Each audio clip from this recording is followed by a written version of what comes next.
ईसे सगावा का जन्म 26 अप्रैल 1949 को कोब ह्योगो प्रीफेक्चर में अमीर माँ बाप के घर हुआ। सगावा के फादर अकीरा सगावा एक बिजनेसमैन थे और वो कुरीता वाटर इंडस्ट्रीज में प्रेसिडेंट भी थे।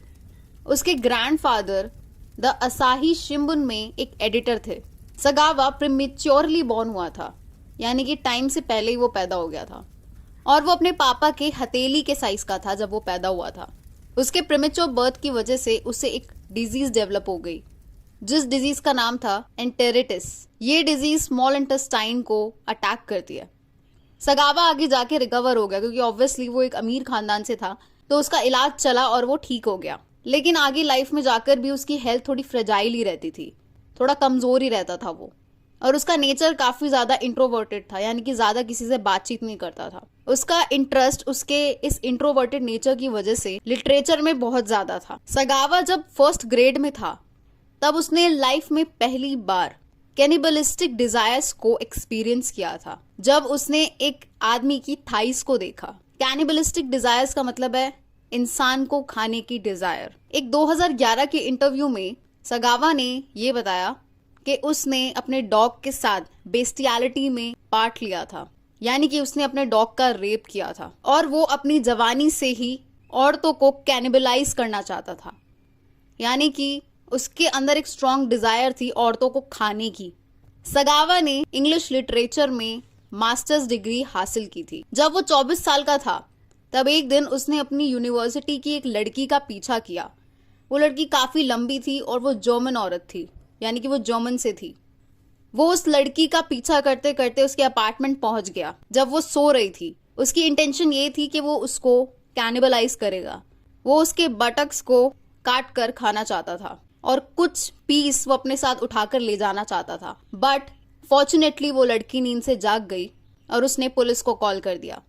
पुलिस ने उसके ऊपर अटेम्प्टेड रेप के चार्जेस लगाए, बट क्योंकि उसका बाप अमीर था इसीलिए वो छूट गया। साल 1977 में जब सगावा 27 साल का हो गया तब वो फ्रांस पहुंच गया। फ्रांस में उसने PhD degree in literature pursue की। सगावा ने एक इंटरव्यू में ये बताया कि हर रात वो अपनी फ्लैट में एक प्रोस्टिट्यूट को लाया करता था और हर बार वो अपनी लाई हुई प्रोस्टिट्यूट को शूट करने की कोशिश करता था, लेकिन वो फ्रीज हो जाता था, उससे ट्रिगर दबता ही नहीं था। अब आ जाते हैं 11 जून 1981 की तरफ। सगावा अब 32 साल का हो गया था। उसने अपनी क्लासमेट रेने हार्टवेल्ट को अपने घर बुलाया। वो औरत एक डच थी।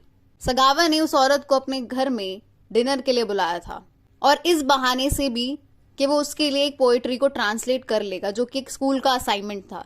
लेकिन सगावा के इरादे तो कुछ और ही थे। उसने रेने को मार कर खाने का प्लान बनाया हुआ था और उसने रेने को ही इसलिए चुना था क्योंकि एक तो वो बहुत हेल्दी थी और वो बहुत सुंदर थी, और क्योंकि उसे पता था कि वो खुद बहुत बदसूरत दिखता है और उसकी हाइट बहुत छोटी थी। वो 4 फीट 9 इंच का था, तो उसको लगता था कि अगर वो उस लेडी को खा लेगा जो कि 5 फीट 10 इंच की थी और सुंदर थी, तो वो उसकी ब्यूटी को एब्जॉर्ब कर लेगा और वो भी खूबसूरत हो जाएगा। कितनी साइको मेंटालिटी थी उस बंदे की। जब वो उसके घर आई तो वो एक डेस्क पे बैठ गई। उसने सगावा की तरफ अपनी पीठ कर रखी थी। वो पोएट्री पढ़ने लगी। जैसे ही वो पोएट्री पढ़ने लगी इतनी ही देर में सगावा एक राइफल लेके आया और उसने रेने के नेक पे गोली मार दी। सगावा ने आगे जाके बताया कि जब उसने उसे गोली मारी थी तब वो खुद भी बेहोश हो गया था, लेकिन वो तुरंत ही कॉन्शियसनेस में आ गया, यानी कि तुरंत ही होश में आ गया, क्योंकि उसे आगे का प्लान भी तो कंप्लीट करना था। जब वो जाग गया तो उसने नेक्रोफिलिया परफॉर्म किया, यानी कि रेने की बॉडी के साथ रेप किया और उसकी बॉडी को वो कच्चा ही खाना चाहता था। तो उसने उसके शरीर को बाइट करने की कोशिश की, लेकिन उसकी स्किन इतनी हार्ड थी कि वो बाइट नहीं कर पा रहा था। तो उसने अपने प्लान को उसी टाइम ड्रॉप करके वो अपार्टमेंट से बाहर चला गया एक बुचर नाइफ खरीदने, यानी कि एक कसाई वाला नाइफ खरीदने वो चला गया। घर आके उसने उसकी बॉडी के छोटे छोटे टुकड़े किए और उसकी बॉडी के बहुत सारे पार्ट्स को खा गया, कुछ पकाकर और कुछ कच्चा ही खा गया। सबसे डिस्गस्टिंग चीज़ ये है कि आई डोंट थिंक कि मुझे मेंशन भी करनी चाहिए, बट इस केस की सबसे डिस्गस्टिंग चीज़ यही है कि उसने रेने के वजाइना को भी खाया था और रेने पीरियड्स पे थी उस टाइम पे। इससे सगावा ने एक इंटरव्यू में बताया कि उसको वो खाते हुए बहुत डिस्गस्टिंग फील हो रहा था, इसलिए उसने उसे स्वॉलो कर लिया।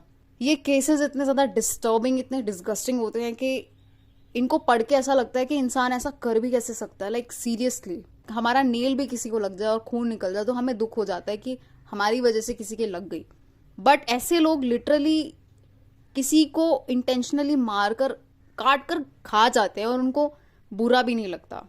उसने उसकी बॉडी के काफ़ी सारे पार्ट खा लिए और कुछ को रेफ्रिजरेट कर दिया। जब उसकी बॉडी के पार्ट काफ़ी सारे डिकम्पोज होने लगे तो उसने क्या किया, उसने उन बॉडी पार्ट्स को उठाया और एक लेक के पास फेंकने चला गया।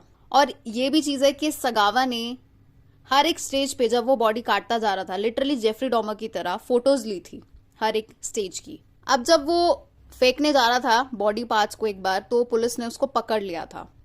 अब क्योंकि सगावा का बाप बहुत रिच था तो उसने उसके लिए एक लॉयर प्रोवाइड किया।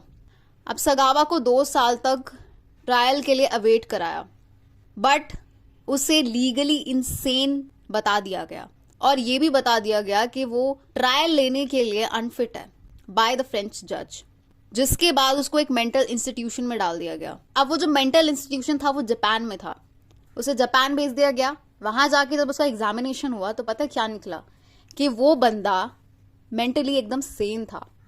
वो जो भी कर रहा था उसको सब पता था कि वो क्या कर रहा है। वो कोई मेंटली इंसेन नहीं था, उसको कोई बीमारी नहीं थी, वो एकदम सही बंदा था दिमाग से। लेकिन अब क्योंकि फ्रेंच कोर्ट ने डॉक्यूमेंट्स को सील कर दिया था और वो केस भी बंद कर दिया था, तो अब कुछ नहीं हो सकता था। अब उसे लीगली जापान में डिटेन नहीं कर सकते थे। 12 अगस्त 1986 को सगावा हॉस्पिटल से निकल गया और उसकी मौत तक वो फ्री रहा। उसकी इस फ्रीडम को कॉन्टिन्यूसली क्रिटिसाइज तो किया गया बट कोई एक्शंस नहीं लिए गए। यानी कि एक बंदे ने एक मासूम औरत को मार के खा लिया, उसका रेप किया, उसकी बॉडी को भी इतना डिसरिस्पेक्ट किया, उस बंदे को एक फ्री लाइफ जीने को मिली। अब मुझे बताओ, वेयर इज कर्मा? लोग कर्मा की बात करते हैं, इस केस में मुझे कर्मा कहीं नहीं दिखा। वो आराम से अपनी लाइफ जी के मरा था और उसको निमोनिया हो गया था, बस दैट्स इट। सो ये थी एक साइको की स्टोरी जो फ्री रहा हमेशा के लिए। अगर आपको मेरा कहानी सुनाने का तरीका पसंद आता है तो प्लीज़ मेरे चैनल को सब्सक्राइब कीजिए, इस वीडियो को लाइक कीजिए, शेयर कीजिए और कमेंट करना तो बिल्कुल भी मत भूलिएगा।